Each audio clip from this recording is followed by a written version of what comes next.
Glória a Deus. Queridos, vamos pegar nossas Bíblias, hoje dando ainda seguimento à série Travessia, o tema específico da letra para o Espírito. Vamos abrir a Escritura na segunda epístola de Paulo aos Coríntios, capítulo 3.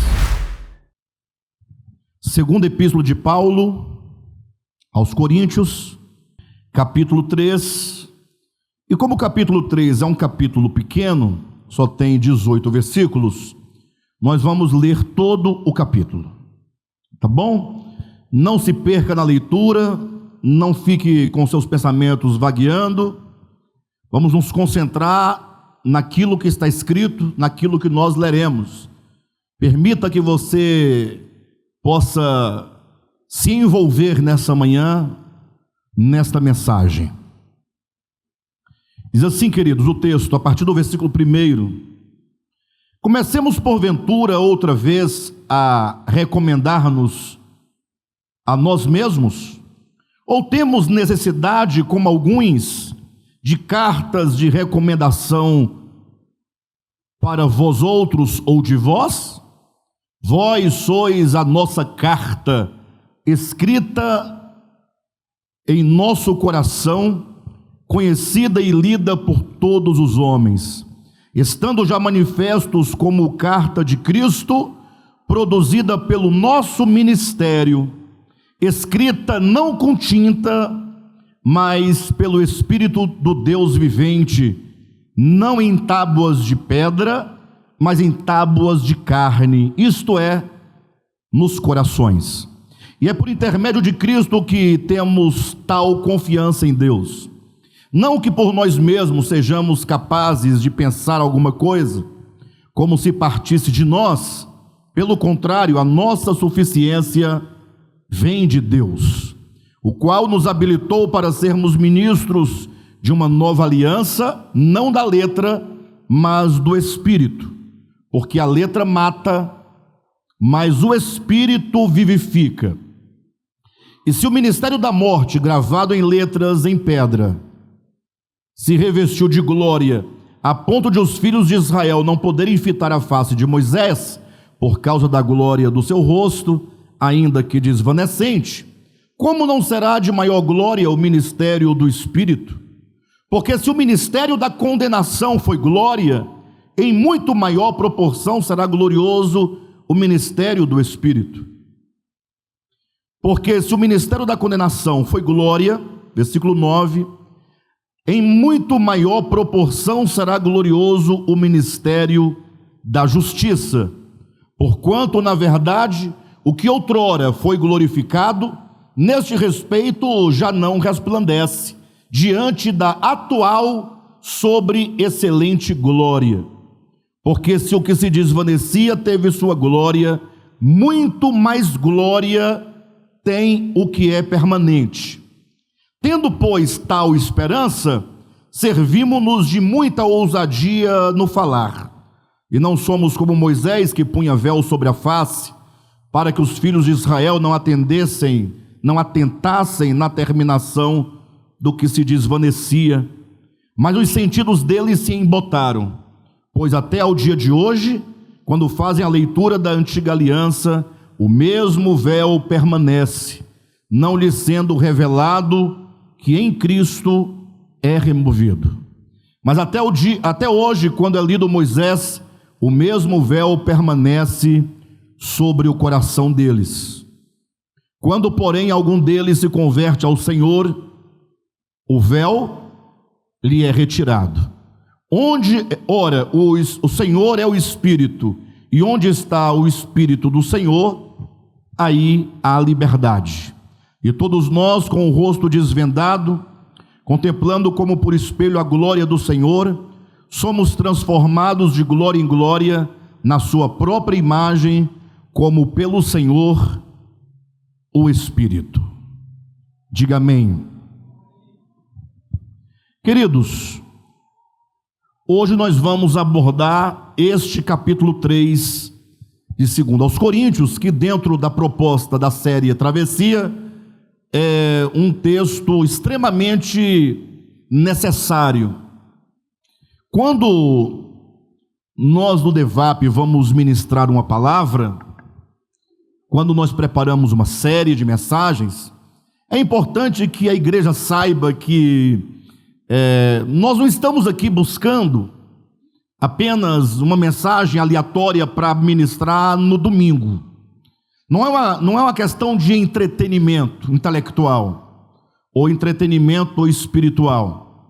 Na verdade, pesa sobre os nossos corações um peso de uma responsabilidade quando o trato é igreja. Igreja, enquanto comunidade, reunião daqueles que creem em Jesus Cristo, que abraçam o Evangelho, que têm fé em Jesus e que de alguma maneira depositam as suas almas, sob a condução ministerial de uma igreja. Então, igreja é coisa muito séria, porque ela lida com a alma do ser humano. Ou seja, eu imagino que vocês estão aqui não por outro motivo, até porque não tem outro motivo, senão a palavra de Deus. Ou seja, por vocês terem uma certa preocupação com a alma, com a eternidade, com a espiritualidade, então vocês se dedicam a vida de vocês, parte do tempo de vocês, a estar nesta comunidade recebendo direcionamento. Vocês poderiam estar em qualquer outro lugar agora, e até mesmo em outro ministério, mas não, estão aqui no Devap. Então assim, o fato é que igreja é coisa muito séria, porque está lidando com a alma, com as coisas do Espírito, com as coisas referentes a Deus, com as coisas referentes à eternidade.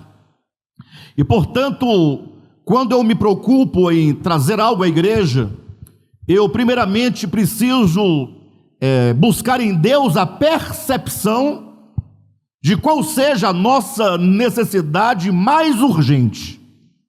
Ou seja, nós como igreja, agora quando eu falo igreja, pensa em você, pensa no seu irmão, não é? Porque quando a gente fala igreja, a gente pensa em instituição, uma coisa que, não, igreja não existe, igreja são pessoas, a igreja só existe enquanto pessoas, enquanto você e eu e nós todos reunidos.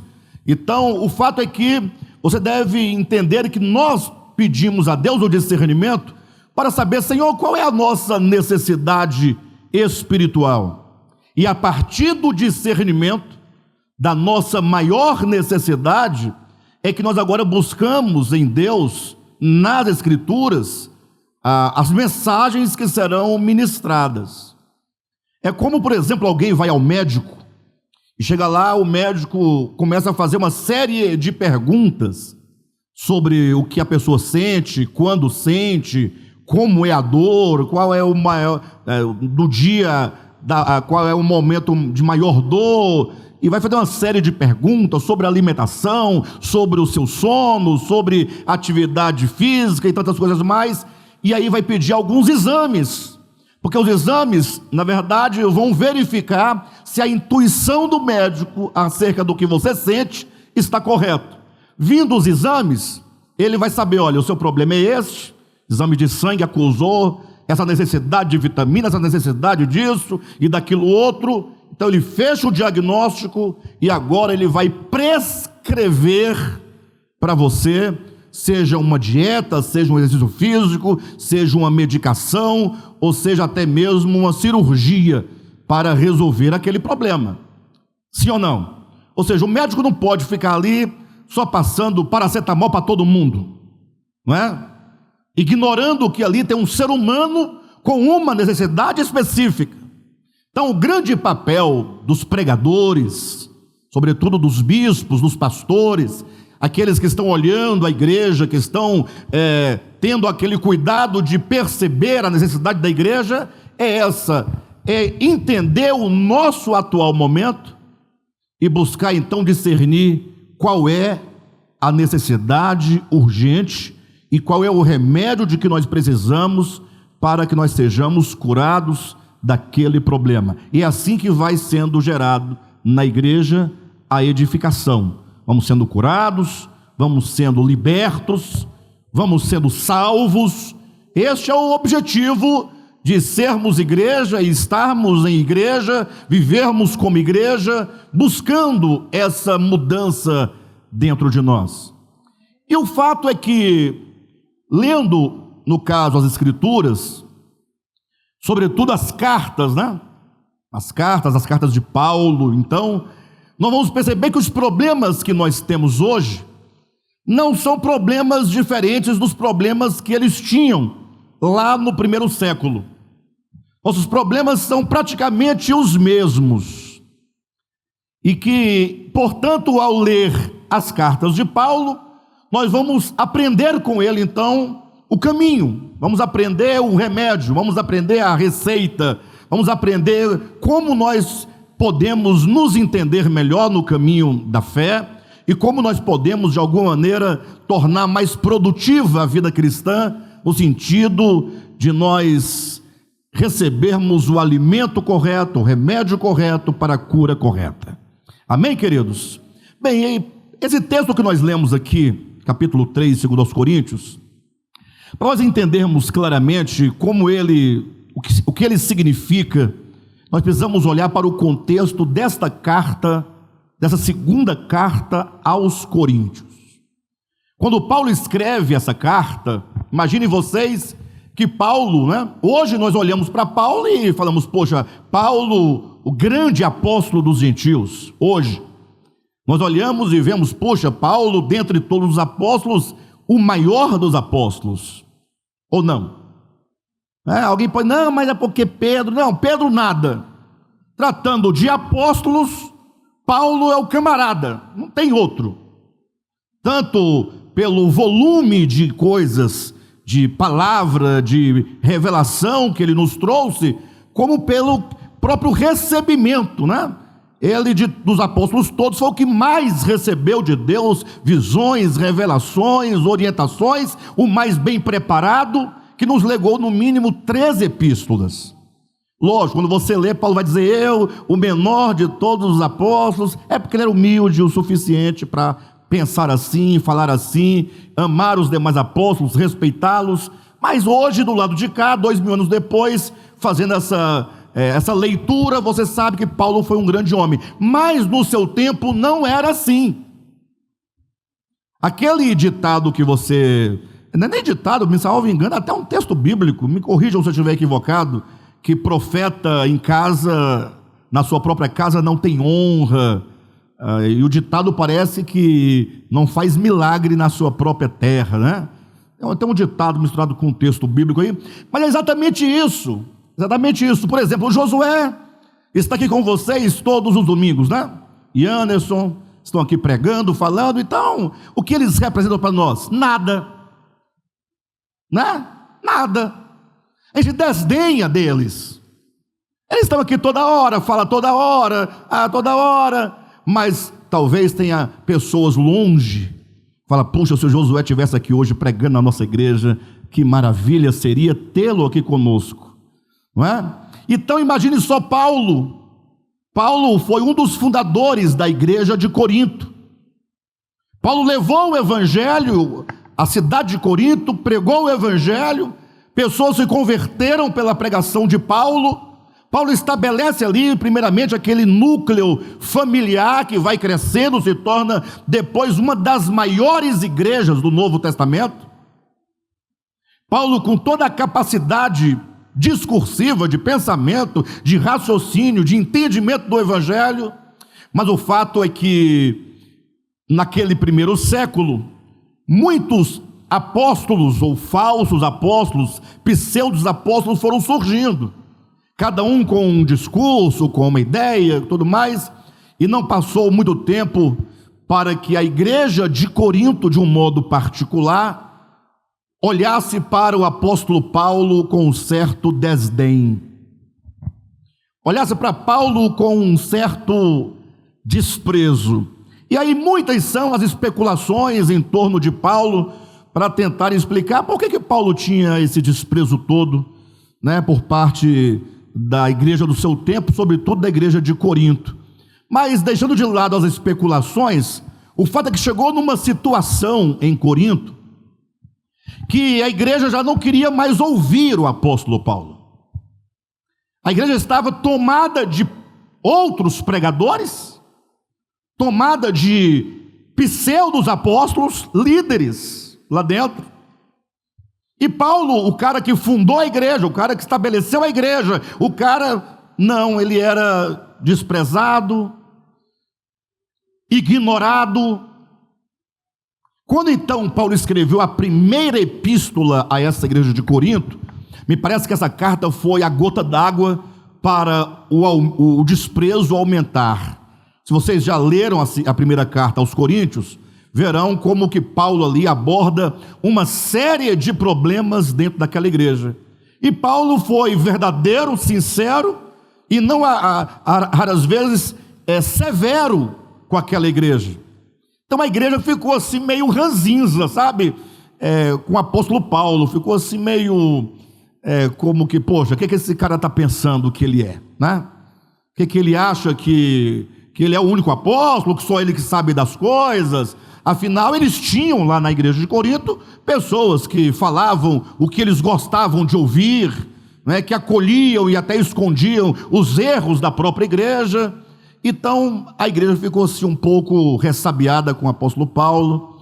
Foi então quando ele escreve esta segunda epístola. Essa segunda epístola, já houve quem dissesse que ela se assemelha muito a uma autobiografia, como que essa segunda epístola fosse um espelho, um reflexo do próprio apóstolo Paulo, como se Paulo se colocasse à frente dessa carta, como se justificando constantemente, não acerca exatamente de si, mas defendendo o seu ministério. Por isso que Paulo vai começar esse capítulo 3, nós vimos aí, né, no versículo 1, como que ele começa com essas palavras: começamos porventura outra vez a recomendar-nos a nós mesmos. Será que nós temos que nos recomendar a vocês, ou que seja a outras pessoas? Então veja como que ele vai colocando: ou temos necessidade, como alguns, de cartas de recomendação para vós outros, ou de vós. Eu só ver esse barulhinho aqui, queridos, que eu tenho TDAH, e a minha esposa diz que eu sou TEA, num nível brando, né? Porque professores, você sabe como é que são os professores, né? Professor vive olhando para os alunos, identificando, né? E a Jane então chega da escola, ela olha para mim: eu acho que você tem grau tanto. Fala: minha filha, calma que eu já não estou bem. Você vai colocar isso na minha cabeça, aí eu vou assimilando isso, né? Aí qualquer coisa me desconcentra, mas é verdade, qualquer coisa tira a minha atenção. Então Paulo, voltando aqui ao ponto, ele pergunta: será porventura que nós vamos ter que agora ficar nos recomendando, ou precisando de carta de recomendação para vocês ou de vocês? Ou seja, Paulo, ele começa aqui uma mensagem como que em defesa, mas vamos observar que a defesa não é a defesa da sua própria pessoa. Não era um homem enciumado porque havia outros apóstolos ou pseudos apóstolos na igreja. Não, Paulo, ele está em defesa da verdade. E este é o ponto que nós temos que assimilar essa manhã. Paulo está em defesa do ministério que ele recebera de Deus e que ele tinha certeza que era o único ministério possível, capaz de fazer o homem, aquele que crê no Evangelho, a ser conformado plenamente à imagem do Filho. Agora cuidado, porque a ideia de ministério que nós temos hoje não é a ideia de ministério que se tinha naquele tempo. Hoje em dia, quando se fala de ministério, fala-se muito assim, não sei se já ouviram: o ministério do pastor Alexandre, o ministério do pastor fulano, o ministério do pastor Beltrano. Em certo sentido está certo, ou seja, a incumbência que cada um desses receberam. O problema é que hoje, me parece que para cada fulano que tem um ministério, ele tem uma visão diferente do Evangelho. Ou seja, cada um apresenta o Evangelho à sua própria maneira, à sua própria visão. E o Evangelho não pode ser assim, porque o Evangelho é um. O Evangelho é uno. Não existe um Evangelho para cada pastor, um Evangelho para cada denominação. Não. Se há muitas denominações e há muitos ministérios, no sentido de muitos evangelhos, porque se diferem um do outro e são inconciliáveis na maioria das vezes, então tem muitos falsos evangelhos aqui. Se há muitos, não podem ser verdadeiros todos eles, porque o evangelho é só um. O evangelho é Jesus, é a sua obra, são seus ensinamentos, sua vontade, conforme nos foi revelado e legado por meio das Escrituras Sagradas. Agora, naquele tempo, na verdade, quando Paulo está em defesa do ministério, certo, era o ministério que ele representava, era o ministério que ele exercia, mas é certo que todos os demais apóstolos verdadeiros, assim como todos os demais, todos os pregadores genuínos, todos os profetas genuínos devem estar dentro do mesmo ministério. Ministério é o modo como Deus está trabalhando para levar a cabo a sua vontade. Logo, o ministério é a priori de Deus. De quem é o ministério? É de Deus. O que é o ministério? Ora, é como Deus desejou e como Ele desenhou o modo como Ele vai trabalhar. O que Ele vai realizar, como Ele vai realizar, quando Ele vai realizar, por meio de quem que Ele vai realizar.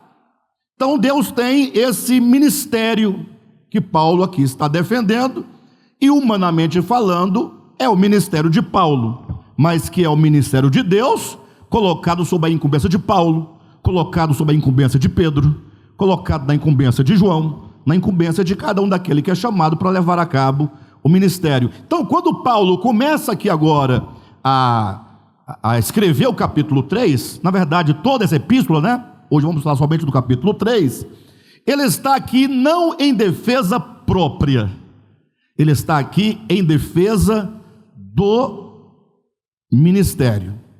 E, portanto, compreender o que é esse ministério a que Paulo faz defesa é extremamente importante, porque quando Paulo fala do ministério, ele vai chamar ministério da nova aliança, ministério do Espírito, ministério da justiça, ministério, né? Esse ministério do Novo Testamento, ele está falando, argumentando contra um outro ministério. Paulo, ao anunciar o ministério do Novo Testamento, da nova aliança, ele está contrapondo e defendendo esse ministério da nova aliança contra um outro ministério, chamado ministério da antiga aliança.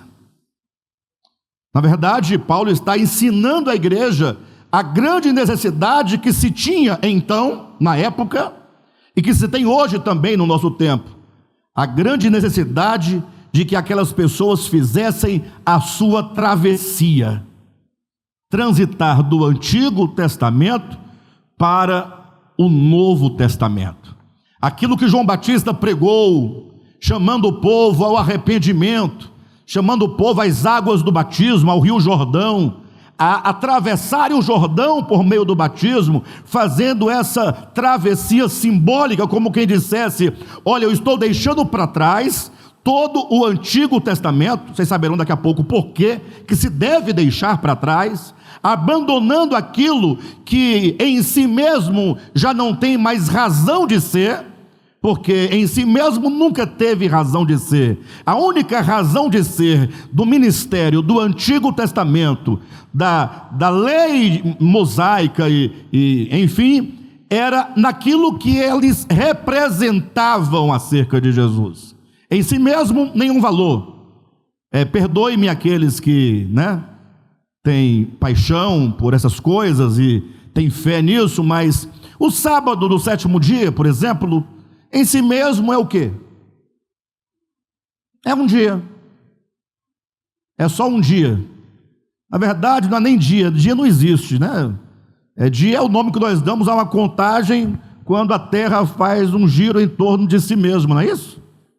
Não é? O movimento de rotação fez um giro completo, nós chamamos de dia. Aí o Sol vai para lá, vem para cá, tal, rodando tudo direitinho. Mas o sábado, ele só tem valor nas páginas do Antigo Testamento, naquilo que ele representa. Uma vez que chega Cristo, e ele traz consigo toda a realidade que o sábado representava, agora esse valor está aqui no próprio sábado. Cristo é o próprio sábado, Cristo é o próprio descanso do homem. Não mais um dia da semana que representava, que lembrava, que predizia, que apontava, que prenunciava. Afinal, Jesus foi aquele que disse àqueles que estavam cansados do jugo do pecado e também do jugo da lei. Ele disse: vinde a mim, todos vós que estáis o quê? Cansados e sobrecarregados, e eu vos aliviarei.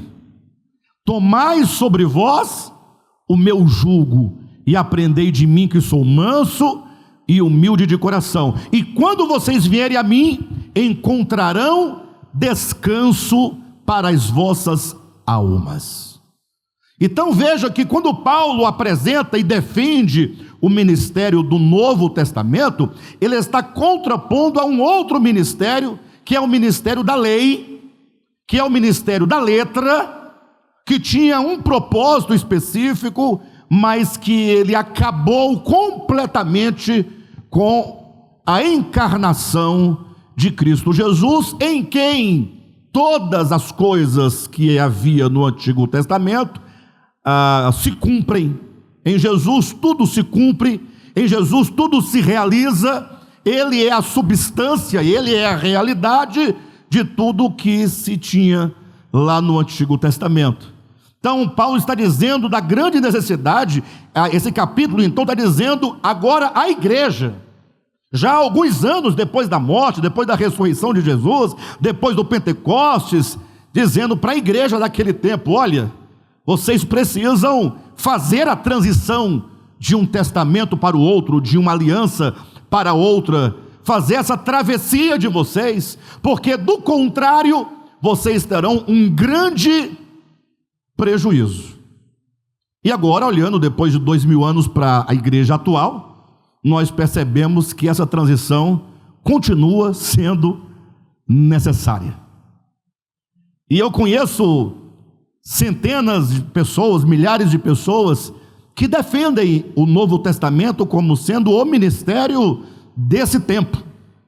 Pessoas que pregam, pessoas que defendem. Mas eu observo que, a despeito de pregarem, de defenderem e até de acreditarem que o Novo Testamento é o ministério dessa era, essas pessoas, ou muitos de nós, ainda não fizemos essa transição. Porque não é uma questão de você trocar, digamos, o símbolo do cordeiro, o cordeiro que era apenas um símbolo, trocar por um enunciado do Novo Testamento. Não é você mudar das tábuas de pedra para as folhas de papel da sua Bíblia. Não é uma questão de você transitar de um mero modo de pensar para outro. É possível que você esteja todos os dias defendendo a ideia de Novo Testamento sem nunca tê-lo experimentado. Por isso o capítulo 3 dessa carta é extremamente importante. Então Paulo, para poder fazer a defesa desse ministério e torná-lo compreensível à igreja de Corinto, ele começa com uma primeira argumentação, que estão aí nos versículos 2 e 3 do início dessa epístola, quando o apóstolo vai dizer: olha, preste atenção, será que nós precisamos de cartas de recomendação. O que é uma carta de recomendação? Imagine só, não é? Eu vou a algum lugar, a pessoa fala, eu não te conheço, não sei. Fala, não, eu vou trazer para você uma carta de alguém que me conhece, também te conhece, e a pessoa vai me recomendar. Josué, faz uma cartinha para mim. Josué escreve lá uma cartinha, olha, recebe o pastor Alexandre, pessoa bacana, pessoa boa, prega o evangelho e tal. Aí eu levo a carta para a pessoa chega lá, eu vou receber você porque eu tenho aqui uma carta que recomenda você a mim. Paulo diz, será que nós vamos ter que ficar agora atrás de carta de recomendação? Uma carta que nos recomende? Ele diz, ora, o nosso ministério, que é o ministério do Novo Testamento, não carece de cartas. E por que o ministério do Novo Testamento não carece de carta? É a primeira argumentação de Paulo para explicar o que é o Novo Testamento. Ele vai dizer, porque o ministério do Novo Testamento, preste atenção, o ministério da nova aliança, entenda, ele é o ministério em que as palavras de Deus e a vontade de Deus, elas não são escritas num papel, numa carta, não são escritas em tábuas de pedras, não. Esse ministério do Novo Testamento é um ministério em que o próprio Deus, o Deus vivente, ele inscreve no coração do homem, ou seja, a vontade de Deus, as palavras de Deus, os desígnios de Deus são inscritos dentro do coração do homem, e ele vai dizer, por nosso intermédio. Veja só, vós sois a nossa carta, escrita em nosso coração, conhecida e lida por todos os homens, estando já manifestos como carta de Cristo, produzido pelo nosso ministério. Ou seja, Paulo exercia um ministério. Como é que ele exercia o ministério? Fazendo campanha. O dia da colheita, as primícias, jejuando, subindo no monte. Como é que Paulo cumpria o seu ministério? Pregando a palavra, porque a palavra de Deus, ela é viva, ela discerne, ela revela, ela ilumina, ela cura, ela liberta. Se é a palavra de Deus que é pronunciada, e essa palavra é acolhida no coração de quem ouve, essa palavra transforma a alma. E na medida que a palavra de Deus é pregada no poder do Espírito Santo, pelo cumprimento do ministério através dos ministros de Deus, o próprio Espírito de Deus vai escrevendo a palavra de Deus no coração daquele que ouve, daquele que crê, daquele que recebe. Não é uma questão de uma semente jogada à beira do caminho. Esse é momento de conversão. Estamos aqui falando de processo de igreja. O semeador fala a palavra semeada para a conversão. Aqui já é o convertido que está dentro de um processo de salvação. Ele precisa ser efetivamente salvo agora, a cada dia. Então Paulo está dizendo, olha, nós temos um ministério vindo de Deus, é o ministério de Deus, esse é o ministério em que Deus nos usa como ministros para falar as palavras de Deus, e essas palavras são inscritas no coração da igreja, no coração dos santos. Tudo bem que passa pelo ouvido, é verdade, lógico, passa pela mente, é verdade, você tem que compreender, mas sobretudo, como diz, escrita não com tinta. Essa é a característica do Novo Testamento. É uma carta que é escrita pelo Espírito do Deus vivente. Uma carta escrita não em tábuas de pedra, mas em tábuas de carne. Isto é, nos vossos corações. Então, o que ele está dizendo, irmãos, não é mais tempo falando agora da nossa época, pleno século 21, nós irmos às reuniões da igreja, nos reunirmos apenas para cumprir regulamento dominical, cumprir calendário, cumprir tarefa. Não, já fui à igreja, então agora está tudo certo. Não, nós não estamos aqui reunidos por outro motivo, senão para buscarmos que nós sejamos cartas vivas. Eu preciso que o Espírito de Deus escreva no meu coração as palavras de Deus. Só para vocês terem uma ideia, imaginem vocês, o Antigo Testamento, vamos falar daqui a pouco sobre isso, porque é muito semelhante os aspectos aqui, mas o fato é que o Antigo Testamento foi resultado de uma aliança que Deus fizera com o povo de Israel lá no Monte Sinai. A igreja de hoje se parece muito com o povo de Israel. E a igreja de hoje vive muito parecido com o povo, como o povo de Israel vivia lá na época do Antigo Testamento. Imagine só o povo todo reunido em volta do Monte Sinai. Pensem vocês. Imagine nós todos lá no Monte Sinai. Vamos voltar comigo para o Antigo Testamento. Lá quando o povo de Israel saiu do Egito, parou no Monte Sinai. Aí Moisés subiu no monte, Deus falou com Moisés. Moisés desceu e falou: olha pessoal, é o seguinte, acabei de falar com Deus ali agora, ele falou comigo, e ele quer fazer um acordo com vocês, um pacto, uma aliança, um concerto, e ele falou que vai nos dar algumas regras, e se nós cumprirmos as regras, nós nos daremos bem. Se nós quebrarmos as regras do acordo, nós nos daremos mal. Vocês topam fazer o acordo? O que o povo respondeu? O que a igreja geralmente responde? Tudo o que o Senhor disser, faremos. Quanta tolice! Tudo o que o Senhor disser, nós faremos. Aí Deus escreveu lá só 10 mandamentos. 2 tábuas de pedra, Moisés desce com as tábuas. E o povo agora, bora botar para quebrar. Bora cumprir com isso. O povo cumpriu? E por que o povo não cumpriu? Paulo vai explicar isso em Romanos capítulo 7. É simples, porque o homem, na sua própria disposição do coração, ele é inclinado e escravo do pecado.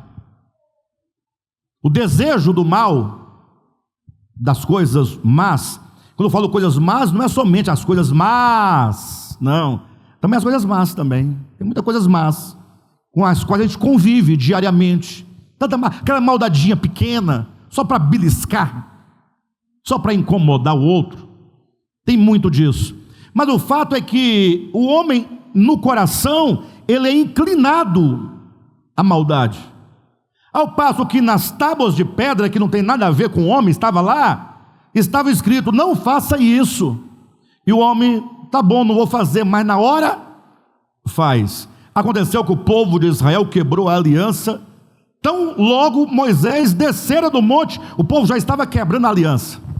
É mais ou menos aquela música do Reginaldo Rossi.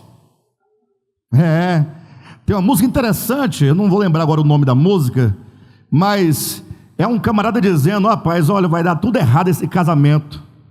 E aí ele fala, olha, essa menina aí, ó, ele fala da frase final, vai trair o marido na lua de mel. Aí tem gente que fala assim, olha que coisa, pastor, ouvindo essas músicas do diabo. O que do diabo? Você trai o marido na lua de mel e coloca a culpa no diabo. O diabo está com medo de você. É uma música que retrata condições de vidas de pessoas, não somente incrédulas, mas também de igrejas. As coisas acontecem dentro de igreja, ou não? Para. Aqui não, graças a Deus. Mas tem muito lugar que acontece. Bem, mas o que tem a ver com Moisés? É que o povo quebrava a aliança com Deus na lua de mel, acabara de se casar, de se unirem em aliança no Sinai, quando Moisés está descendo lá, trazendo as tábuas, está lá o povo já em prostituição espiritual com um bezerro de ouro. Lembra da situação? Ou seja, não esperou nem passar um mês de casamento. E daí para frente, o povo de Israel nunca cumpriu, nunca foi fiel. Leia depois o livro de Oséias para vocês entenderem que a metáfora não é exagerada da minha parte. Deus, querendo mostrar a condição pecaminosa de Israel, o comparou a quê? A uma mulher, Gomer, que traía seu marido, mas não era uma traiçãozinha, não. Ela ia para... Qual é a palavra que eu vou usar para que vocês não se escandalizem? Prostíbulo, acho a palavra feia, prostíbulo. É feia essa palavra, esquisita. Cabaré é mais feia ainda, né? É. Casa da Luz Vermelha. Vocês entenderam? Ela ia para lá. Ela ia para lá. E Deus, querendo mostrar a condição de Israel, comparou a uma mulher dessa natureza com essas atitudes. Ia lá, Oséias, coitado, Deus mandava buscar de volta. Vai buscar tua mulher. É tua mulher, rapaz. Lá ia o coitado do Oséias. Mas tem Oséias, viu, irmãos, na igreja. Mas quando Deus manda, obedece. Ia lá Oséias buscar. Ô, meu bem, vim te buscar. Bora, meu bem, bora voltar para casa. Aí deixava os amantes para trás, lá na casa estranha. Trazia de volta para casa. O coitado do Oséias não dormia mais, vigiando a mulher, tal. Um dia foi fazer um café. Quando acabou de fazer o café, que voltou com um café, cadê a mulher? Já tinha sumido de novo. Lá vai ele buscar a mulher de volta. 30 vezes busca. Enfim, mas para você ver que não é exagero a metáfora aqui utilizada.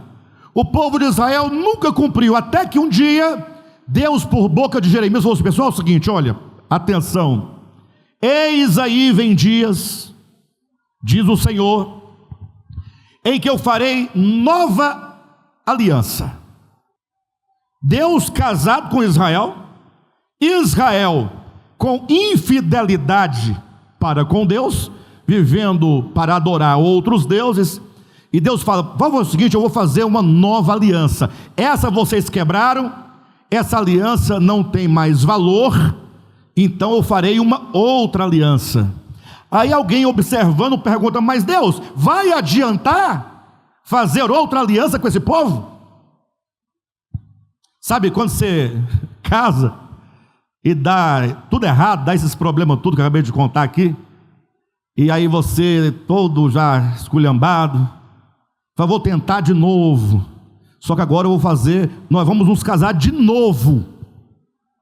Aquele casamento você rasga aquele lá, agora vamos de novo para o cartório, de novo para a igreja, de novo. Aí alguém fala: rapaz, mas vai funcionar? Casar de novo resolve? Com a mesma pessoa? Deus fala: resolve, porque eu agora sou o garantidor de que vai dar certo. E qual é a garantia? Ele disse: farei nova aliança, não conforme aquela primeira. Não, aquela não funcionou, porque o homem tem dentro de si uma disposição voltada para o mal, e a aliança que eu fiz lá foi escrita em tábuas de pedra. Agora, na nova aliança, eu vou garantir essa aliança, inscrevendo a minha vontade dentro do coração do homem. Ou seja, o ministério da nova aliança é excelente, porque ele não é externo a você, ele é dentro de você. Nas suas mentes eu imprimirei as minhas leis, e eu as inscreverei nos seus corações. Isso é para o cumprimento do que está lá no livro de Ezequiel, capítulo 36, salvo engano, versículo 26 e 27, quando Deus fala: eu lhes darei um novo espírito, e eu lhes darei também um novo coração. Eu vou tirar o coração de pedra e vou colocar um coração de carne. Por que que Paulo está dizendo que a nova aliança é superior? Porque ela se inscreve dentro do coração do homem. Por que a nova aliança é superior à antiga? Porque ela não é uma aliança da letra, ela é uma aliança do Espírito. Essa é a segunda razão que Paulo apresenta, 2 Coríntios capítulo 3, versículo 6, quando ele fala: a nossa suficiência vem de Deus, que nos fez ministros de uma nova aliança. Amém? A nossa suficiência vem de quem? De onde vem a sua suficiência? Agora presta atenção neste ponto. De onde vem a sua suficiência? Vamos lá, ajuda aí, pessoal. De onde vem a sua suficiência? Está ali, ó. Não que por nós mesmos sejamos capazes de pensar alguma coisa como se partisse de nós, pelo contrário, a nossa suficiência vem de Deus. Para um pouquinho. Sabe por que nós andamos capengando, tentando realizar coisas mínimas da vida cristã e ainda assim não conseguimos? Sabe por quê? Porque você toma a vontade de Deus na forma de mandamento exterior. Querem ver uma coisa? Vamos lá. Me lembre de algo aí, vocês aí, Josué, me ajuda aqui. Um mandamento do Novo Testamento que devemos realizar, que seja simples, básico, ajuda aí. Alguma coisa? Alguém lembra? Hã? Não, que seja simples. Hã? Pronto. O Josué lembrou um aqui: levar as cargas uns dos outros. Isso é básico. Sim ou não? Ah, mas por que é tão complicado uma coisa tão simples como essa? Por que igreja? Por que comunidade? Ora, porque eu preciso atentar para o sofrimento do meu irmão, a dificuldade do meu irmão e auxiliá-lo. Porque se eu não sirvo para auxiliar o meu irmão, eu não sirvo para nada. Sim ou não? Mas por que é tão difícil? Porque você sabe desse mandamento, levai as cargas uns dos outros, porque você acredita nesse mandamento, porque você ensina esse mandamento, mas esse mandamento é apenas uma forma exterior de crença. Você está igual o povo de Israel. Isso não entrou no seu coração, ainda não foi inscrito no seu coração. Então, quando você se propõe a cumprir algo, e esse algo não está dentro de você, se o Espírito do Deus vivente não inscreveu em você aquilo, não transformou o coração e a alma naquele sentido, você está dizendo: eu vou cumprir isso. E quando você fala eu vou cumprir isso, implicitamente está dizendo: eu tenho suficiência para realizar isso, eu sou capaz de realizar. E qual que é o resultado? Você não consegue realizar. Por que nós não conseguimos realizar coisas tão básicas e simples? Você já perguntou por isso? Já se perguntou? Quantas vezes você tentou coisas tão básicas, tão simples, e até você começou a fazer, você fez uma vez, ficou feliz, fez outra, e aí passou o tempo, você esqueceu que tinha se comprometido com aquela causa, aí você está vendo tudo errado, até que um dia você... Ixi, agora que eu me lembrei que um dia eu comecei, e eu nem me lembro quando foi que eu abandonei isso. É porque a sua suficiência vem de quem? Está vindo de você mesmo. Paulo diz na nova aliança: a nossa suficiência vem de Deus, o qual nos habilitou para sermos ministros de uma nova aliança, não da letra, não da letra. Entenda que a relação aqui é: aquela primeira aliança lá do Sinai, ela não funcionou, ela não deu certo. Por quê? Porque era uma aliança da letra. O que é a aliança da letra? Entre Deus e o povo de Israel havia um contrato, um papel, no caso lá, tábuas de pedra. Aí você olha para as tábuas de pedra, você sabe que você até sabe que é bom, está tudo certo, não tem problema com a lei. O problema sou eu, cuja inclinação é diferente, ou pende para o lado oposto do que a lei pede. A antiga aliança é a aliança da letra.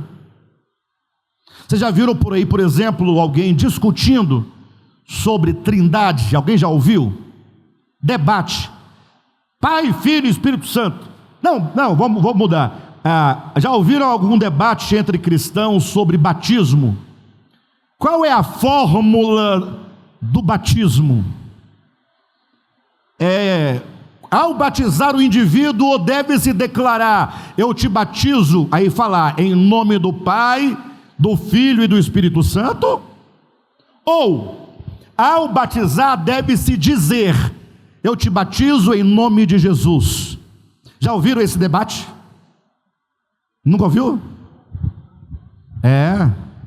Você sabe que esse ministério aqui batiza em nome de Jesus Cristo, né? Alguém já ouviu aqui o DEVAP dizendo: batizamos em nome do Pai, do Filho e do Espírito Santo? Alguém já ouviu? Nunca ouviu. Ele fala: batizamos na autoridade do nome de Jesus Cristo, não é? Nós não debatemos isso, não discutimos isso, mas os cristãos estão debatendo qual é a fórmula correta. Aí eu pergunto: o batismo em nome do Pai, do Filho e do Espírito Santo, ou que seja, na autoridade do nome de Jesus, isso é coisa do Antigo ou do Novo Testamento? De onde é a doutrina do batismo? É antigo ou é novo? Então as pessoas que estão debatendo isso estão no Novo Testamento? Sim ou não? Sim ou não? Então eles estão interessados no Novo Testamento. Mas onde está o seu interesse? Na fórmula. Eles estão interessados no dogma do batismo. Qual é a forma correta? Existem palavras mágicas a serem ditas para que aquele rito tenha algum valor, algum poder sobre o indivíduo? Quem aqui foi batizado com a fórmula em nome do Pai, do Filho e do Espírito Santo? Deixa eu ver a mão. Muito bem, muito bem. Para você que foi batizado nessa fórmula, a pergunta é: resolveu a sua vida? Não? Você saiu de lá, falou: agora, nova criatura, lembra? Todo mundo que sai pensa isso, para de bobagem. Agora vai para onde? Próximo culto, você não teve força de levantar da cama para ir? Próximo culto, já não foi. O que é preguiça? Preguiça. Aí você foi com o tempo desconfiado e falou: será que meu batismo valeu? Porque eu continuo ladrão, eu continuo fofoqueiro, eu continuo com impurezas na mente, no coração, continuo avarento, eu falei mentiroso já? Mentiroso, trapaceiro, espertalhão, iracundo, divisivo, faccioso. Não mudou nada. Se a igreja é a reunião dos batizados, então esse batismo ritual não vale nada. Olha lá, hein? Por que não vale nada? Porque se o batismo ritual, não é o batismo, se o batismo ritual valesse alguma coisa, não teria divisão na igreja, não teria contenda na igreja. Presidente da CIB não brigava com a vice-presidente da CIB.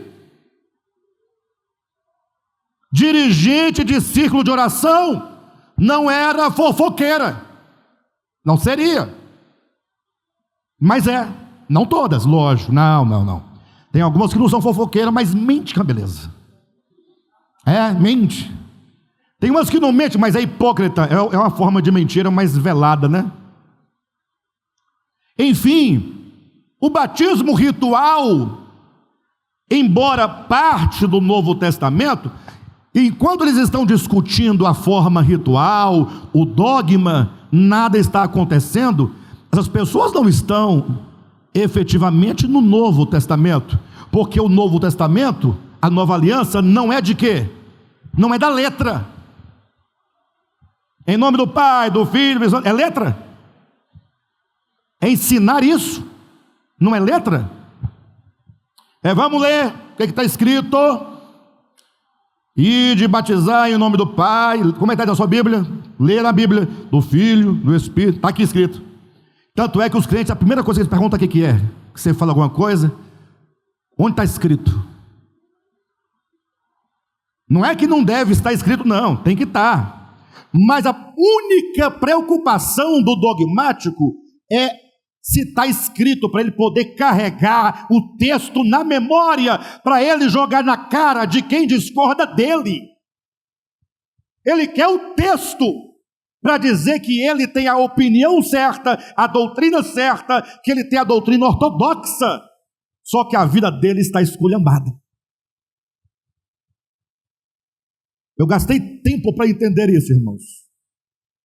Para eu entender isso, Deus teve que me expor a muitas vergonhas. Foi. Porque eu achava que estava tudo certo. Aí Deus falou assim, então tá bom, então vamos por aqui. Aí Deus foi me expondo em situação A, situação B, situação C. E eu fui vendo, olhando para mim, eu fui ficando achando estranho. O que está acontecendo comigo? Aí o Espírito Santo falava, nada. Falei, como nada? Olha a minha situação. Não, mas isso aí é você. Você sempre foi isso.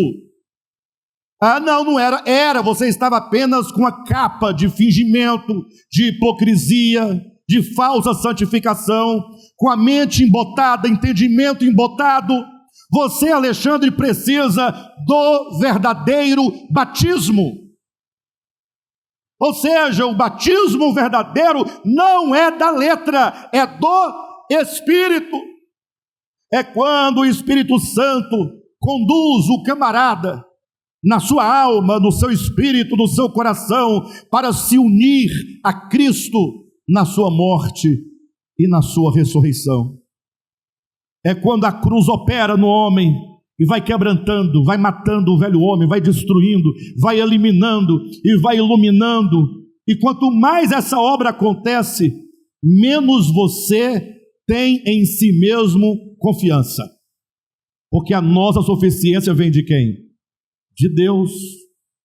Então não é uma questão de doutrina ortodoxa, não. Tudo bem, calma.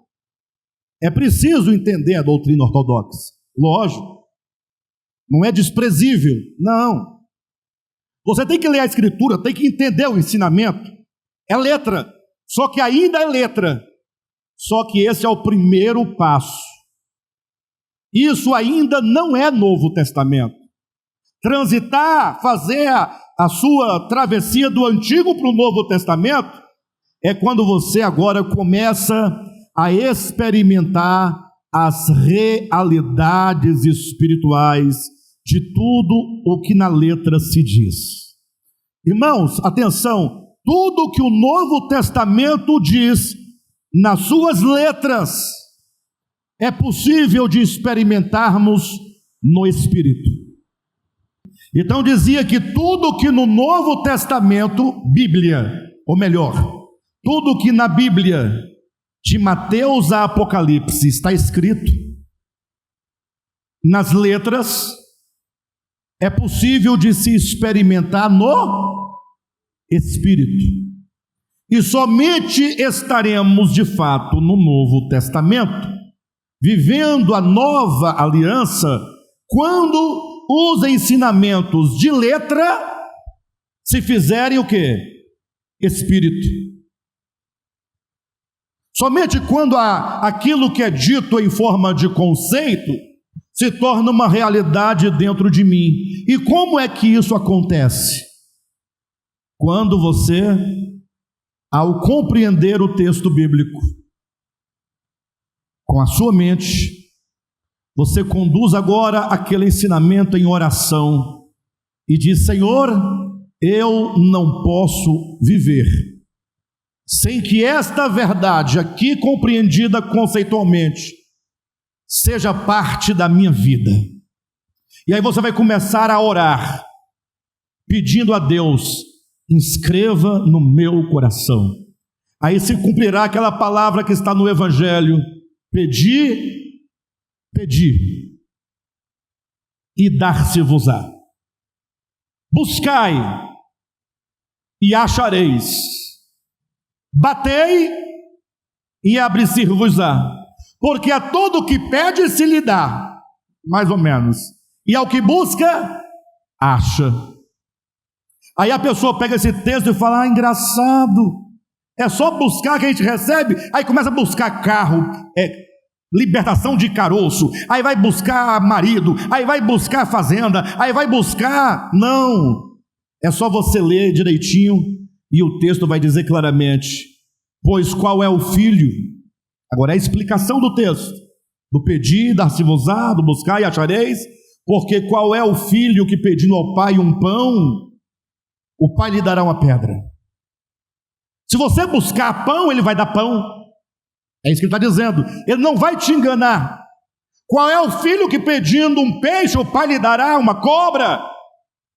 Ou seja, quando Jesus falou pedir e dar-se-vos-á, ele está dizendo: o pai não mente, o pai não engana, e se você buscar, você vai encontrar. E ele fecha dizendo: assim o Pai vos fará, o Pai Celeste, a todos os que lhe pedem o Espírito Santo.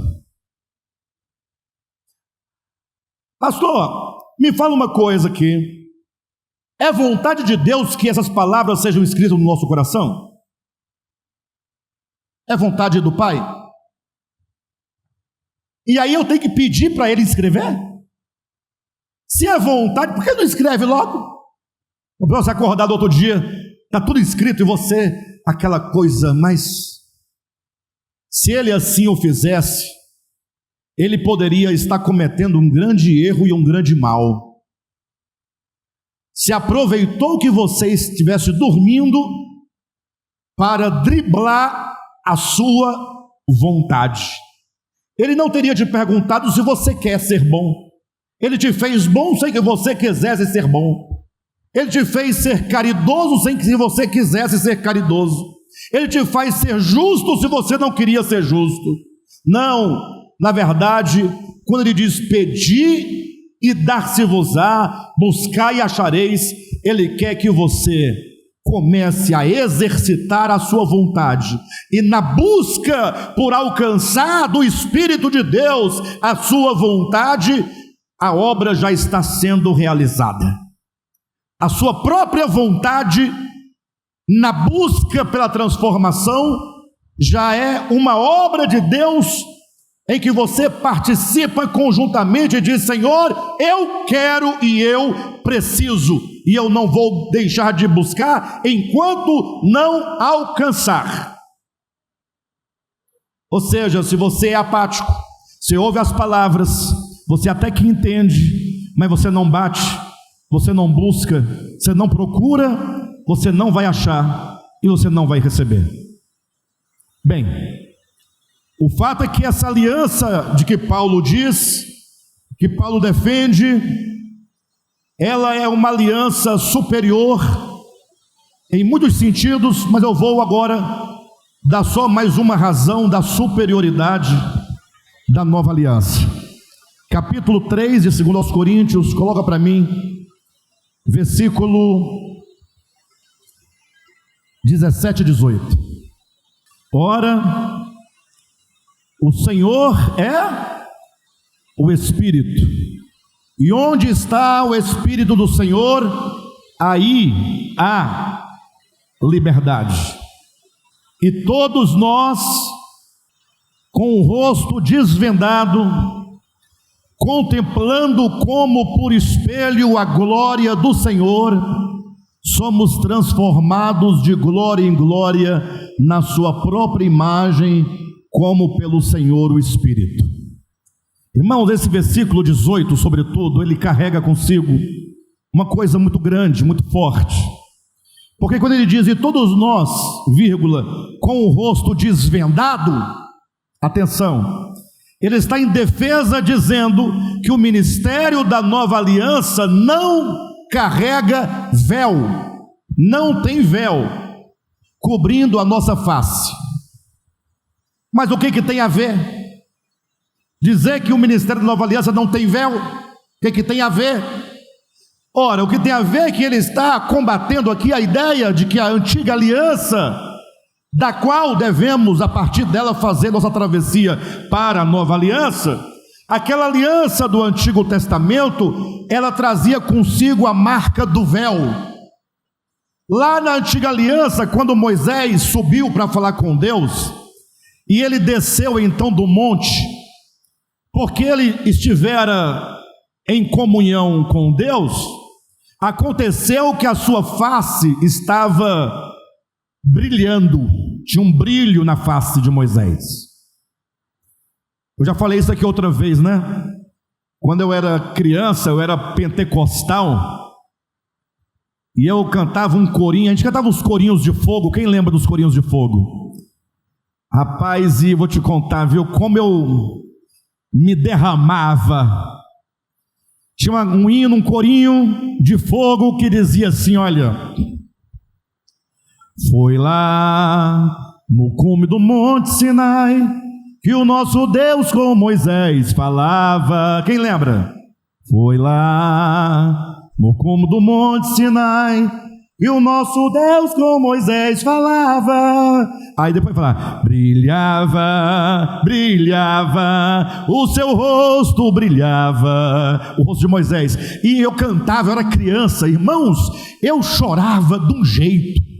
Eu sempre fui chorão, né? Eu sou chorão, eu choro muito. Eu choro com muita facilidade. Aqui é porque eu disfarço muito. Então eu fico disfarçando, mas eu sou muito fraco, né? Mole. Quando eu imaginava o rosto de Moisés brilhando, eu falava: Senhor, eu quero que o meu rosto também brilhe. Eu queria que meu rosto brilhasse como o de Moisés. Falava em mistério, pulava, corria. A gente orava no monte e saia correndo assim, ó, cheio do Espírito de Deus, correndo. Porque a gente corria, porque dava vontade de correr, ué. Saia correndo. Eu quero meu rosto brilhando igual ao de Moisés. É porque eu não conhecia esse texto de 2 aos Coríntios, que Paulo diz que o rosto de Moisés brilhava, mas era um brilho passageiro. Era um brilho que ia se desvanecendo. E aí Moisés, percebendo que o brilho acabava, ele pensou: se o povo descobrir que o brilho da minha face é passageiro, eu vou perder a moral com esse povo. E aí, então ele decidiu, eu ia falar malandramente, não está errado, não está errado, maliciosamente é pior, estrategicamente, mas uma estratégia meio, não é muito digna de louvor, não é? Espertamente. O fato é que ele pensou: se o povo descobre que essa glória acaba, eu estarei frito. Então nasce no coração de Moisés o desejo de se perpetuar na memória e no poder, e ele resolve enganar o povo. Mandou fazer um véu espesso, ou um espesso véu, e colocava sobre a face. O povo perguntava: Moisés, por que esse véu sobre a face, Moisés?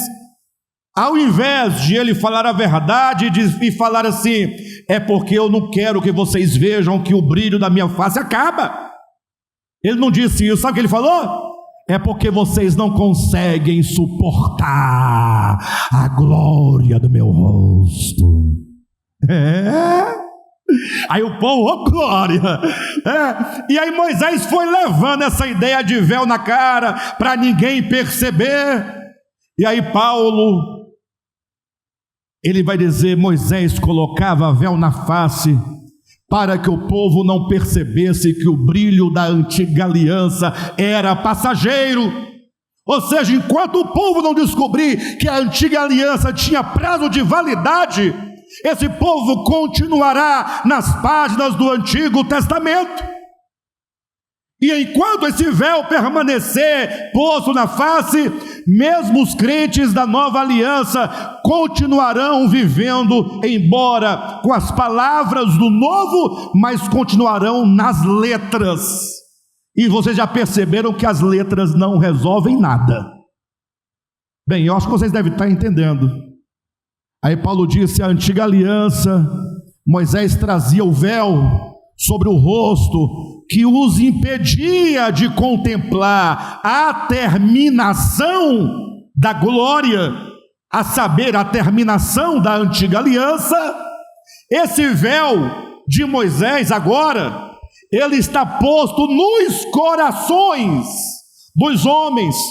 E quando os homens leem, portanto, a Bíblia hebraica, porque eles têm um véu no coração, eles não conseguem enxergar Cristo. Eles só enxergam Moisés, Malaquias, Esdras, Salomão, Daniel, Davi, Joatã, Aminadab, Naum, e assim vai indo. Observem bem as mensagens dos dias de hoje, as pregações. Chega lá o pregador e fala: hoje eu vou falar para vocês, meus irmãos, sobre as 5 pedras da funda de Davi. Sim ou não? E a primeira pedra é a perseverança. Você que está desistindo, não desista. E a segunda pedra é a fé. Você está desacreditando, mas hoje você vai ver que você vai derrubar esse gigante. O gigante pode ser um grande desemprego na sua família. Não é assim? E daí? E daí? Ah, mas não pode. Não pode. A palavra que salva é a palavra de Cristo. Por isso que Paulo vai dizer: pregue a tempo e a fora de tempo. Prega a palavra. Ele não disse prega, ele diz prega a palavra. E no texto também de Paulo, lá em Romanos, ele vai dizer que a fé vem pelo ouvir, e o ouvir o quê? A palavra de Cristo. Não é outra coisa. Porque Cristo é a palavra, e é essa palavra que é Cristo que salva, que liberta, que cura, que transforma. Então Paulo vai dizer, na nova aliança, nesse novo ministério, para o qual vocês devem transitar, migrar, é o ministério em que o véu já foi tirado. Não há véu. Na nova aliança você precisa levar a sério, não pegando apenas as palavras e os textos e as letras da Bíblia, mas com o rosto desvendado. Você na nova aliança precisa contemplar o rosto do Senhor. Não temos saída. Não temos saída.